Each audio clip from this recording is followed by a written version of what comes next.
Namaste, everyone. Welcome to this first episode of Organiser LIFE.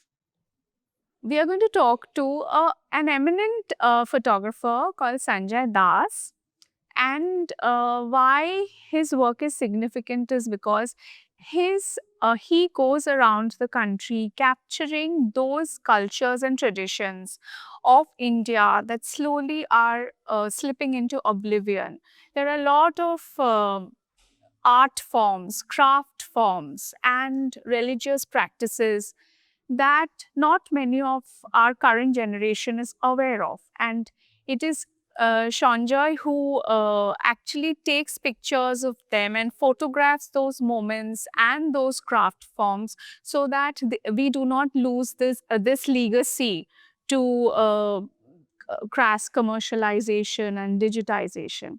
So and today at this space we are sitting with Sanjay, where he is he is showcasing his exhibition, his latest exhibition called Krishna and the Kadambo Tree, where he has captured on camera the beautiful Raas Leela performed by the Manipuri dancers of Manipur. And we are going to talk to him about the dance form and his experience and how it is a very significant Meitei tradition of Manipur.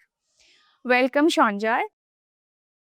So, we took a look at the exhibition and it is beautiful. So, tell us first how you became a part of it. How did you come to know of it? And what propelled you to go and photograph the entire dance and the tradition? Shormi, uh, if I may say, it all started way back when I was in college. That was, I'm talking about somewhere around 87 to 91, when we were in college and we used to come and sit and have a cup of tea in Triveni Kala Sangam. And that was the place where Singhajit ji and Charu Sija, they used to practice with their disciples on the stage of Triveni Kala Sangam. And we used to sit there and that music of the Mridanga and their teachings were at the background for us. But it used to be a constant thing which we used to hear and enjoy. But after all these years, when one day I was sitting early in the morning, I just was reading a newspaper and I came to know that there's a troupe which is coming from Manipur to perform Manipuri Ras in Radha Kund. Radha Kund is again a very divine place, very near from our Delhi, but again, it's a very subtle, very beautiful place, a temple area with. I hear it is a pilgrimage site. It's a pilgrimage site with Sham Kund and Radha Kund. Many people visit over there. So I thought that if something interesting out of the box is going to be, it will be just not a presentation of a stage performance over there, because I have been to the temple sites. So I thought that it might be a very subtle way of projecting, which I normally look upon to document these kind of art forms and other things which all I do all these years. So I picked up my camera bag and me and my wife, Shompa, we both drove to Radha Kund. Since afternoon we reached there, we came to know that yes, this is going to happen in this place with all these kind of emotions which will be there, which I will be able to capture. And I got very sure that what I was looking forward for is what is going to be there. And it all started from the afternoon onwards, and it was a continuous process for me from since late afternoon till the sunrise next morning. It's a whole night affair, and this is Basant Ras, which was being performed over there. And it was a very surreal, very private kind of and the audiences were the residents who are staying there. the bhaktas, and they all were sitting all around that area which was demarcated as a stage but not a proper stage. So it all started from there, and I started continue doing, and it was what I experienced there. So you are saying that the entire performance was like it was almost like a puja that they were offering to Lord Krishna, to Sri Krishna. And the people who were watching were almost like bhakts who were witnessing this puja. So when we read about the literature on Krishna and the Kadambo tree, it turned out that the Manipuri tradition of this Raas Leela or the Manipuri dance form was actually initiated or started by a very old Meitei monarch. Yes. So, can we derive that this tradition is actually a very original art form of Manipur? Yes, it was been started by Raja Bhagyachandra, who initially uh, designed this dance form then, which I had also read about after attending this event over there in Radhakund. And I wanted to actually go back to the land and do more research work, the behind the scene with the artists who are performing there, that how they in their daily lives they are performing their daily activities, and how often they are practicing, or how often they are performing, where all they are doing, because that is what I feel personally is very important, uh, uh, because behind the scene is the actual true uh, part of the life where they are doing their whole kind of practice, and that should be brought in forward to the generations coming. They are young, they do not know, they are not very much attracted towards And all also, this these. is part of our Bharatiya tradition. It's a very old tradition, It's a very old tradition, and it's this diversity that makes our country so and it's very beautiful. unique. It's one of its kind, and it has been designed, and the dance form is so lyrical, so beautiful. And this dance form not only is performed during the Raas Leela, this is a part of their marriage also. The bride uh, also dresses up the similar way, and she enters the that arena of the marriage arena, coming in a very lyrical way with the drum beats of the mridangam, and that is the way of life over there. The Raas Leela, it's taken from the the Srimad Bhagavad Gita. So definitely this dance form has a very spiritual context.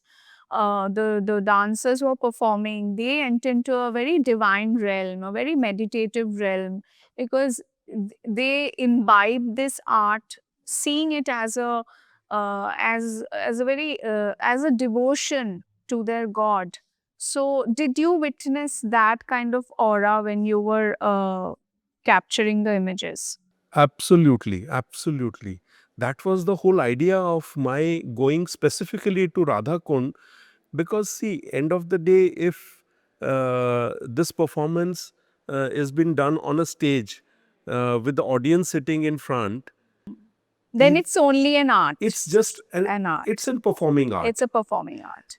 And we don't blame that, because that is the setup where the audience is sitting and they are performing on the stage with beautiful lights, red, blue, gel lights putting on them, and the kunj has been prepared. So everything is made up, and the audience is very much involved, but their Not involvement interactive. not interactive. They are involved. They are once the act is over, they are clapping. But here, in contrary, the bhaktas were the audience. The moment the whole act was over, the last, it starts with Nata Sankirtan, where the artists perform the musical part, and then Abhisar comes, where the Krishna enters the arena and been invited by the gopis, and then the Raas is performed, and the final acts end up with the Aarti. And once the Aarti is done, Radha Krishna walks out of that arena, and there the audience is absolutely different from what we see in a auditorium. The bhaktas are lying down on the... Yeah, they are in a trance. They are in a trance. So the trance is only possible if the performers are in that level. Yeah. So that is what I was very much attracted towards, and that is what I was always thinking, that if I'm able to capture that into my imageries and transform them into this kind of an exhibition, or maybe in future some book which will stay for the coming generations to witness this visual documentation. Visual documentation of a life, this is part of their lifestyle. This is how they live. A dance becoming, and also I think it sheds light on our ancient art forms being patronized by royals and being performed in temples, in mandirs, so that the community, the place actually experiences the art form, Right. and makes it part of their lifestyle. And also it's an inspiration for the youngsters to take to their art form. Well, that is how the art form thrives. Thrives. True. And without patronage, without people taking to the art form naturally out of love, the art form will perish, it will die down. And maybe slowly that is happening with all our traditional art forms. Sanjay, have you been to Manipur? I'm unfortunate that I couldn't make my trip post this conflict and this event when it happened way back. I had my plans to go, but since I was working on my other project in Bengal, I was very much traveling too much towards Bengal. But later, what all the situation is, I've been advised not to travel right now, but that was my whole idea of going back to the place To capture to interact with these people, people. because it is just not about a performance, it is beyond that. Their involvement with this performance is very divine. They first practice puja, and then they start practicing. It is just not that we get up and okay, you have to do the practice, so whatever way you are. No, you have to take bath. You have to be absolutely ready for the performance practice. You have to perform puja, lit the agarbatti, pray to your Almighty, and then you start. So it is a whole process which they are also learning, so that when they are performing in front of someone, it is as divine as Lord Krishna is physically there. And also it also sheds light on uh, the Sanatan Dharma respecting an art form. And always our earlier artists used to do the Saraswati Vandana. It is, after all, we say that if Saraswati blesses you, can you actually perform and do the level of performance, performance will be bettered every time you kind of submit or pay your reverence to Saraswati. So I do get this thing, but what I also see youngsters, and it is a little problematic, or it's a little worrisome, that not many youngsters are taking to the art form now. And I spoke to some of the people from the troupe who were here the other day, that it's very difficult to convince youngsters to learn Manipuri dance now. Why do you think that is happening? See, simply what I have been also, because today evening we have a performance of Raas. We have tried to keep a live performance so that people can, once they have seen these images, they should also see that how painstaking it is to get ready and then perform with all that attire and everything.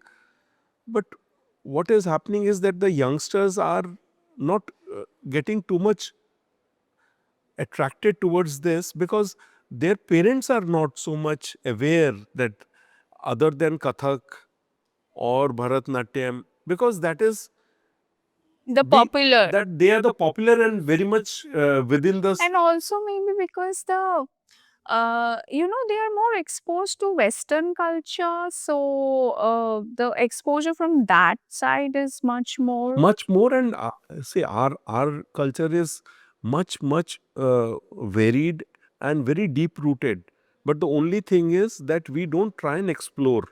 To explore, then again you have to put in some effort, and what all we now get ready made, that is what we feel is okay. If X is doing this, so my daughter will also do, or my son will also learn the same kind of a thing. As parents, I always urge to everyone that go through our culture, see what all is around, and that was what I was trying to do through my imagery, that it should not be just a documentation, it should be a little beyond that, so that they feel interesting.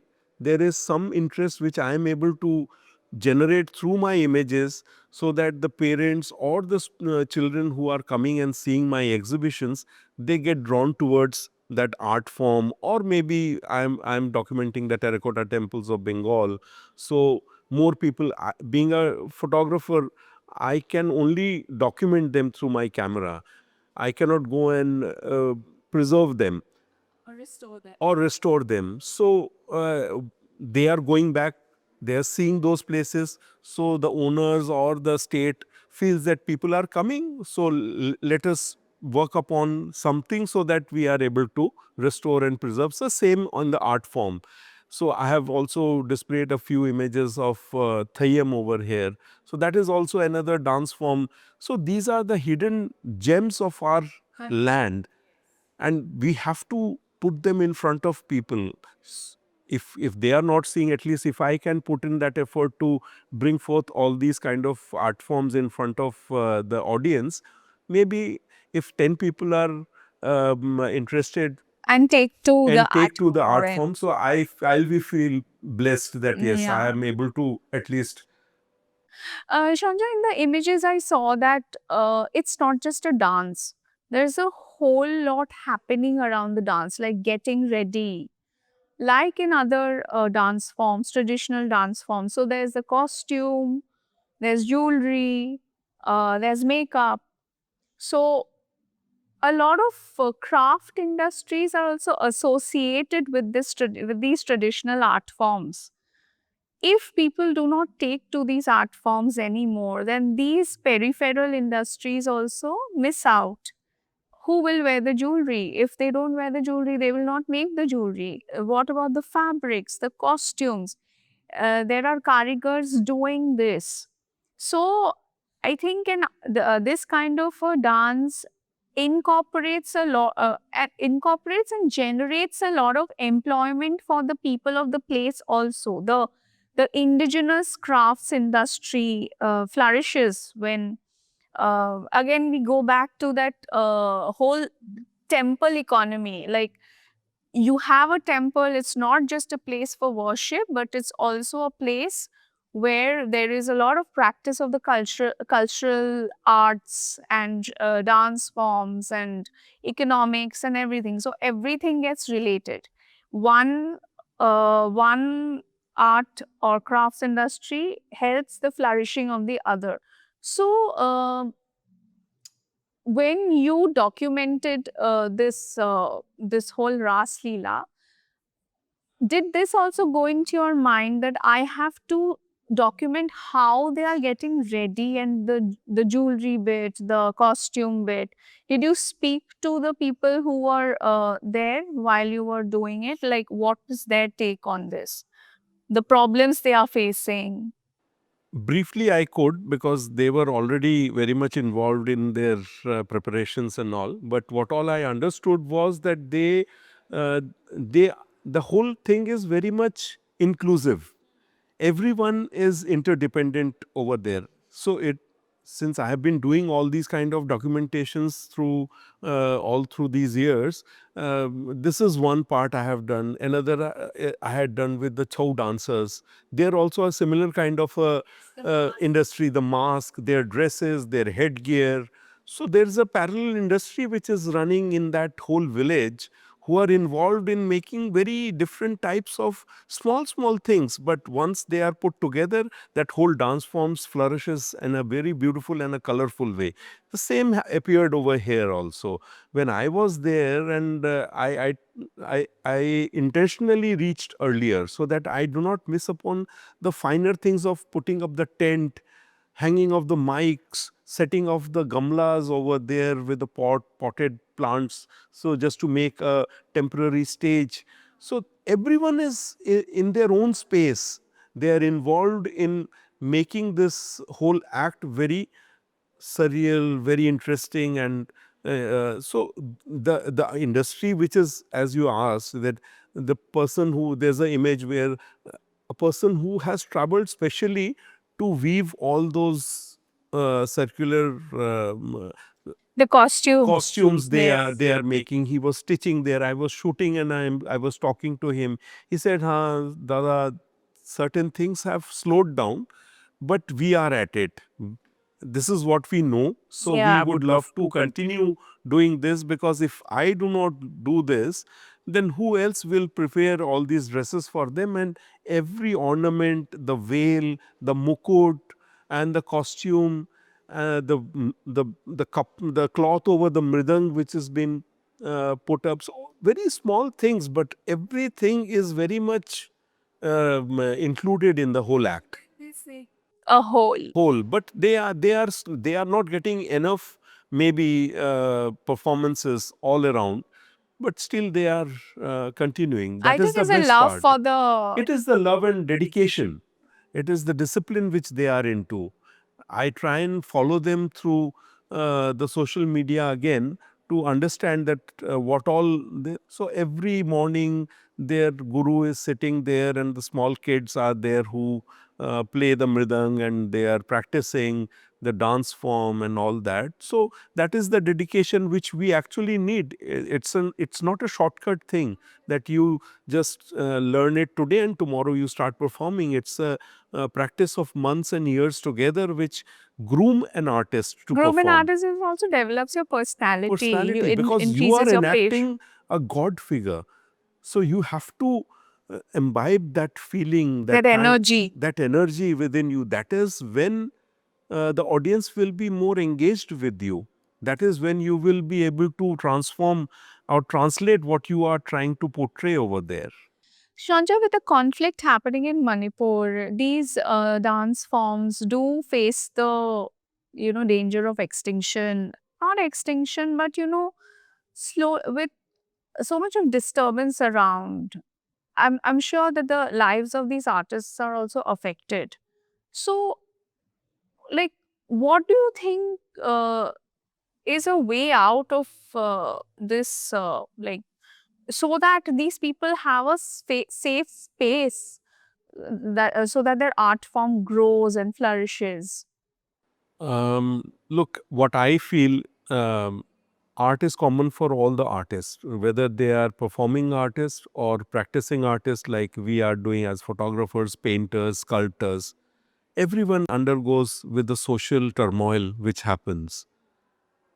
Art is a place, and artists are such who very well blend into that particular moment, and they create something very unique in the present situation where they are. But art is something which will survive forever, which has been there for years. And I'm sure that so many years of this dance form, that is almost 250 years, there might be other turmoils which they might have faced. So similarly, I think so that I feel very positive that this time will also be over, and we will be able to overcome this. If we are able to showcase more these kind of exhibitions to people, I am sure that people will invite them to come and perform. So the things will change for them and for us as well. Mentally, we will be rewarded by seeing such kind of divine. On that positive note, Sanjay, there was a movie called Bohurupi by Shivu Prasad, and that movie actually brought back into people's consciousness the art form of Bohurupis, the way The the actors, makeshift people. the make yeah, they put up different personas and they do all these acts.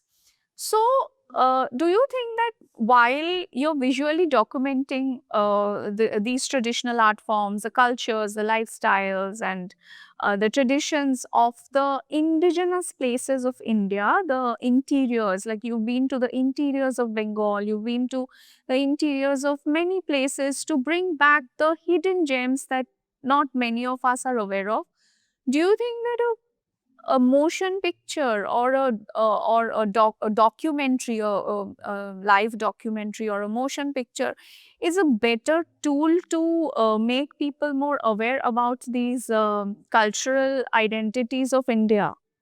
Absolutely, I feel so, because you see nowadays the generation which prevails around us, be it us or the younger one, everyone is very much attracted towards the social media, the television, and the visual part. So we have to take that as a tool, not as a medium, to attract them towards these things and create something in tune with their liking, but keeping the authentic part, not losing the authentic part. That is very important. If we fiddle around with the authentic part and make it more interesting for the current viewers, and we change the narration is very important. The authenticity is very important. But what Shiva Prasad has done with that movie, because I have been also shooting in Bengal, so I had the privilege of shooting all the Baharupis over there. Now the New Year, Bengali New Year is just coming in another 10-15 days. It's going to. So before that, the Chorok and the Gajon fair happens, where they enact Shiva, Lord Shiva, and Parvati and Kali. So it is very beautiful. It's very interesting to shoot those kind of interesting masked people, painted faces, going around and with their own space and all that. So we have to keep on experimenting, but not losing the authenticity. When you say authenticity, Shanja, I noticed that there is a gap happening between the rural consumption, like the rural audience, and the urban audience. Now, the urban audience is not really aware of these. You just mentioned Charok and Gajon during Bengali New Year, that people actually enact portions from our Vedic texts as Shiva, as Parvati, as Ma Kali.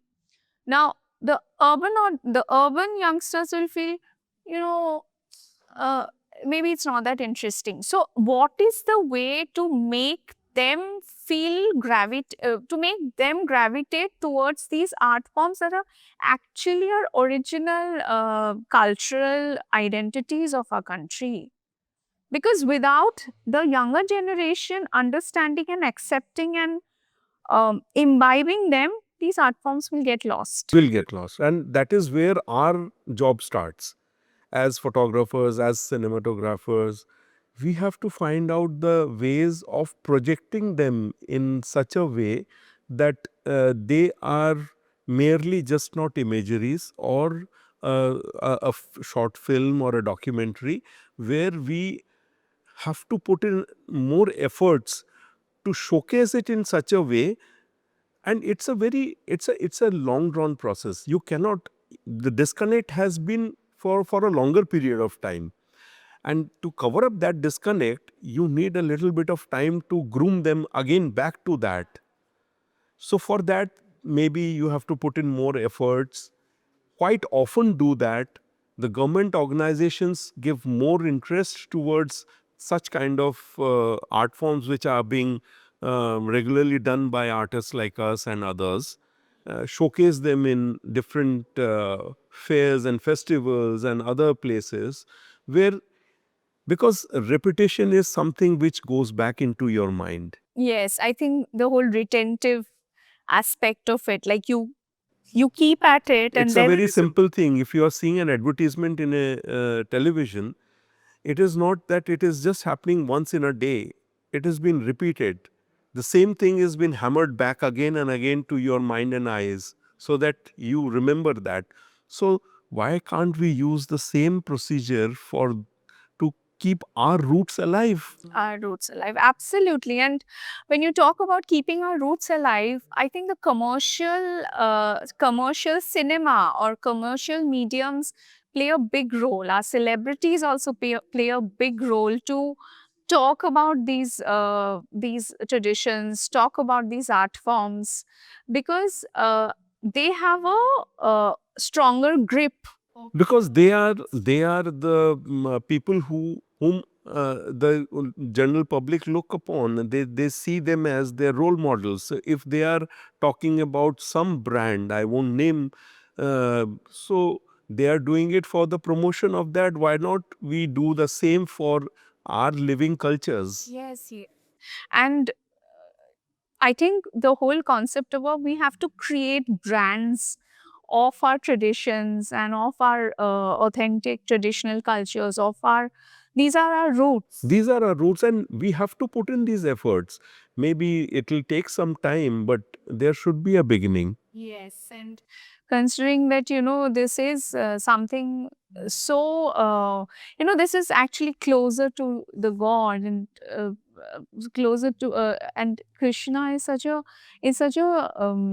a God that we all have heard so many stories of, and there are anecdotes from his from his life that we keep. We keep telling our children, and so I think it makes a lot of sense.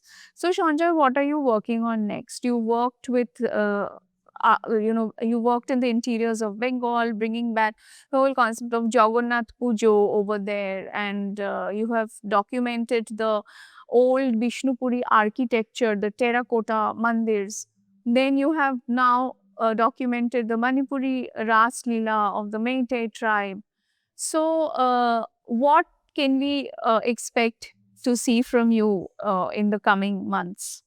See, I have been working parallelly in a number of different projects, but I give all my thanks to Ina Puriji. She has been taking out these stories one by one, and this was her effort and idea to uh, showcase this body of work over here. Now what next is that I am always in search of something which is unique deep down inside our villages. Like I did one documentation on the Manosha Mongol pala. These pala in Bengal, these palas are now almost very few places they are performed. So, when you say pala, it's these chota chota jo Yeah, these acts. are small acts, Acts. but these small acts are almost till midnight. From say 8 p.m. to 12 p.m. they are performing, singing songs, and the whole act is very old and ancient way of showcasing that. Showcasing, I think, our folklore from the Vedic text. From the Vedic text. Everything is related to the Vedic text, and it has been extracted from there, designed it in such a way. And now the Nachnis of Bengal, they are very few people who are there, but I've been documenting all these kinds. So in South, I have done Thayyam. In other places, I have done the Prahlad, where the Prahlad during the Holi, he walks through the Holika Dahan without a scratch of fire into his body. He walks through a 100-meter fire circle. So these are very untold stories. That is my whole attraction, is to bring forth the untold stories of India, which You know, are my mind goes back to our the motion pictures, the person who made motion pictures first time in India, Dada Saheb Phalke. So his motive was that all these cultures and traditions and stories from the Vedic texts, our Upanishads, the Gita, they all are brought before the audience on on camera. Like they watch it on the screen. So all these small traditions that you are documenting also tells these stories. So I think there must be some kind of documentation. It has to be. And if you go back to that era or the date of making films, you will see a series of these kind of films parallelly being made along with the commercial cinema. These based on the mythology. I will not say it's mythology. This was our history, right? This was definitely our history. So they are they similarly made these kind of movies. So people were actually aware of Jai Santoshi Ma or Bajrang Bali or some other. So we have to bring that back. It should be done in maybe The whole distortion in you felt when you use the word mythology is trying to discredit their existence or that they were part of our lifestyle. These are all our history. These are all part our living traditions that have carried forward through generations, and it's time to go back to our roots and make them live again. Thank you, Sanjay, for talking to us. thank you so much. It was a pleasure going through the exhibition and learning about the art form. So, and we are going to look forward to seeing something new from you in your next show. Thank you so much. Thank you. Thank you so much. Thank you for inviting me.